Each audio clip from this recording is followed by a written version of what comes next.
ভারতের ছাত্র ফেডারেশনের এসএফআই ৫৬তম প্রতিষ্ঠা দিবস উপলক্ষে সাব্রুমের কর্মচারী সমন্বয় সমিতি অফিসে এক হৃদয়গ্রাহী বসে আঁকো প্রতিযোগিতার আয়োজন করা হয়। প্রতিযোগিতা এলাকার বহু কচিকাঁচা উৎসাহের সঙ্গে অংশগ্রহণ করে। রং তুলির ছোঁয়ায় তারা ফুটিয়ে তোলে শিক্ষা, স্বপ্ন ও ভবিষ্যতের ছবি। এসএফআই এর স্লোগান ছাত্রদের শিক্ষার অধিকার নিশ্চিত করা এবং শিক্ষা শেষে কর্মসংস্থানের সুযোগ সৃষ্টি, এই লক্ষ্যকে সামনে রেখে এই উদ্যোগ বলে জানান মহকুমা ছাত্র নেতৃত্ব।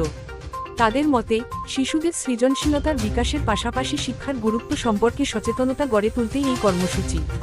অনুষ্ঠান ঘিরে ছিল উৎসবমুখর পরিবেশ।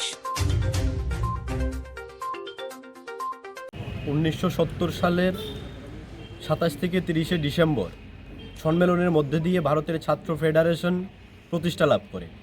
আজকে আমরা ৫৬তম প্রতিষ্ঠা দিবস সাব্রুম মহকুমা জুড়ে প্রত্যেকটা অঞ্চলে আমরা পালন করছি এবং সাব্রুমে আজকে কর্মচারী সমন্বয় সমিতির অফিসে আমরা এক বসে আঁকো প্রতিযোগিতার আয়োজন করেছি। সূচনা লগ্ন থেকে আমরা শিক্ষার জন্য, শিক্ষান্তে কাজের জন্য আমরা লড়াই করছি। আজও ছোট ছোট কুড়িদের ফুটাবার সংগ্রাম আমাদের চলছে। সেই জায়গাতে আজকে ছোট ছোট প্রতিযোগিনীরা এই প্রতিযোগিতায় অংশ নিয়েছে। প্রায় 50 জনের মতন সে জায়গাতে অংশ নিয়েছে। আমরা অভিভাবকদের থেকেও আমাদের উৎসাহ দিচ্ছে, আমরা উৎসাহিত হচ্ছি। আগামী দিনেও আমাদের লক্ষ্যে স্থির থাকার জন্য এবং আমাদের যে কর্মযজ্ঞ সেটা চালিয়ে যাওয়ার জন্য আমরা দৃঢ় প্রতিজ্ঞ।